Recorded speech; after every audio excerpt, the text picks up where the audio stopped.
E você acha que vírus é a pior coisa que aconteceu na humanidade? Sabe de nada, inocente.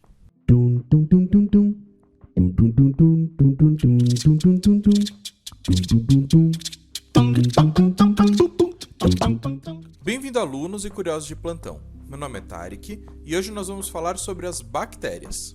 Essa aula vai ser dividida em duas partes, então vamos para a primeira. Mas antes de começar o vídeo, um recadinho importante para vocês. Abrimos o Apoia-se aqui do canal. Nele você vai poder nos ajudar a manter o canal com a melhor qualidade possível, além de ter direito a uma série de benefícios como PowerPoints das aulas do canal, resumos, cronogramas de estudo e várias outras coisinhas que estarão listadas aqui na descrição do vídeo. Depois dá uma olhadinha e, se puder, nos apoie, é muito importante pra gente. Agora, sem mais enrolação, vamos pro vídeo. Há muito tempo atrás, por volta de 1347, uma doença atacou a humanidade. Ela foi nomeada como a peste. Outros nomes surgiram para ela, como peste negra, grande peste, a morte negra, peste bubônica e por aí vai. Foi a pandemia mais catastrófica da humanidade. Morreram cerca de 75 a 200 milhões de pessoas, matando em torno de 1/3 da população inteira da Europa, na época, claro. Essa doença, ela foi causada por uma bactéria, chamada Yersinia pestis, que é transmitida pela pulga do rato. Mas a gente vai comentar sobre essa doença especificamente numa outra aula, aguardem. Fato é que até 1670 ninguém sabia exatamente de onde vinham as doenças. Ora eram por problemas relacionados aos deuses, ora relacionado ao mau ar, que eles chamavam na época de miasma, até que um pesquisador chamado Anthony projetou sozinho um microscópio e observou pela primeira vez os seres que ele não conseguia observar a olho nu. Ele chamou de animalóculos, que seria algo parecido com animais pequenos, precisamente no dia 9 de outubro de 1676. Isso ficou suspenso até 1828, onde foi introduzido o termo bactéria pela primeira vez. Mas talvez o mais importante tenha vindo em 1859 com um pesquisador chamado Louis Pasteur. Ele utilizou esses micro-organismos para provar que a geração espontânea, que na época era algo que as pessoas acreditavam, não era real, e relacionar esses micro-organismos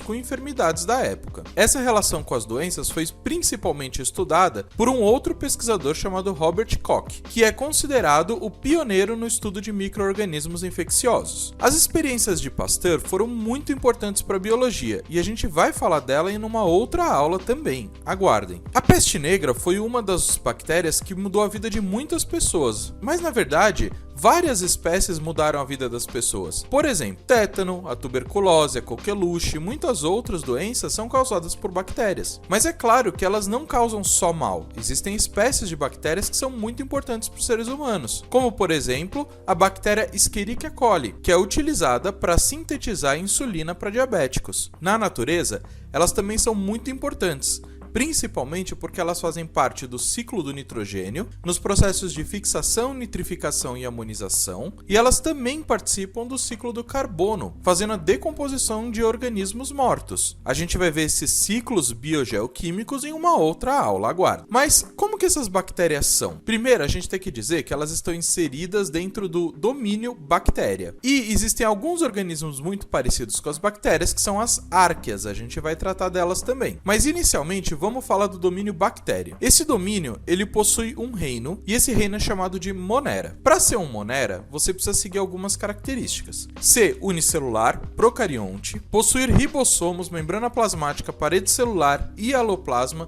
DNA circular, plasmídio, alguns possuem cápsula, pile e anel rotatório. Várias dessas estruturas vocês já conhecem. Então eu vou falar de algumas específicas das bactérias, começando pela cápsula, que é constituída por lipopolissacarídeos e ocorre em bactérias patogênicas. Elas dão para a bactéria resistência para a ação de sistemas imunológicos, especialmente pela ação fagocitária de macrófagos ou neutrófilos. A pile também pode ser chamada de fimbrila, e são projeções citoplasmáticas proteicas que são utilizadas para a adesão das bactérias em outras células. Geralmente também ocorrem em células patogênicas. O plasmídio são pequenas moléculas de DNA circular que vão conter genes que vão conferir para a bactéria resistência à ação de antibióticos. O anel rotatório é um anel de proteínas na base do flagelo, que é constituído principalmente por proteínas chamadas flagelinas. A parede celular das bactérias também é diferenciada, uma vez que elas são constituídas principalmente por peptídeo-deuglicano e servem como proteção para esse organismo. Existe uma definição muito grande sobre bactérias relacionadas à sua parede celular, as chamadas gram-positiva e gram-negativa. As bactérias gram-negativas são classificadas pela cor que adquirem depois de ser submetidas por um processo químico denominado coloração de Gram. As bactérias gram-negativas adquirem uma coloração vermelha, enquanto as gram-positivas adquirem uma coloração azul. As bactérias gram-negativas e gram-positivas têm a coloração diferente porque as paredes celulares são diferentes. Elas também causam tipos diferentes de infecções e tipos diferentes de antibióticos são eficazes contra elas. As bactérias gram-negativas são envolvidas numa cápsula protetora. Essa cápsula vai ajudar a evitar que os glóbulos brancos do sangue fagocitem essas bactérias. Sob essas cápsulas, as bactérias gram-negativas têm uma membrana externa que protege contra certos antibióticos, como por exemplo a penicilina. Quando perturbada, essa membrana vai liberar uma toxina chamada endotoxina. Essas endotoxinas contribuem para a gravidade dos sintomas durante a infecção das bactérias gram-negativas. As gram-positivas, elas não têm essa cápsula, então elas são mais fáceis de serem combatidas. Muitas bactérias também possuem uma movimentação feita por cílios ou por flagelos. Apenas um grupo dessas bactérias, que são chamados cocos, não possui nenhum tipo desses flagelos ou cílios. Falando em formato de bactérias, a gente pode encontrar alguns diferentes, como por exemplo os cocos, que são bactérias esféricas que podem ser agrupadas ou únicas. Se forem agrupadas, elas têm diferentes nomes, como diplococo, streptococo, stafilococo e várias outras. Alguns tipos de bactérias pertencentes a esse grupo são bem conhecidas, como a Streptococcus pneumoniae, que é causadora da pneumonia, a Staphylococcus aureus, que causa diarreia, e várias outras. Podemos encontrar também bactérias com formato de bastonetes, que são chamadas de bacilos. Com certeza vocês já ouviram falar do lactobacillus vivus de uma certa marca aí. É desse grupo. Quando esses bacilos estão agrupados, eles podem ser chamados de streptobacillus.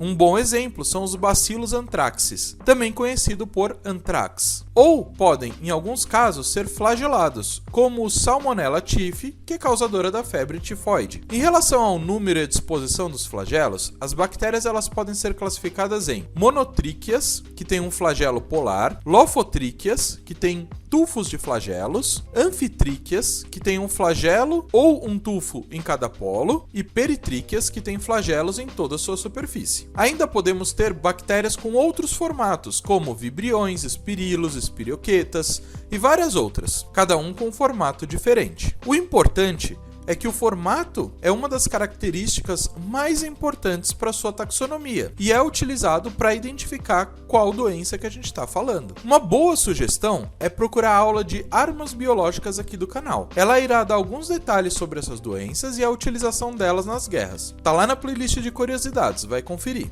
Eu espero que vocês tenham gostado do vídeo, não se esqueçam de curtir e compartilhar, e lembrem-se que toda semana temos um novo vídeo para você saber um pouco mais sobre a biologia. Então se inscreve no canal e ativa o sininho para sempre receber novas notificações. Muito obrigado!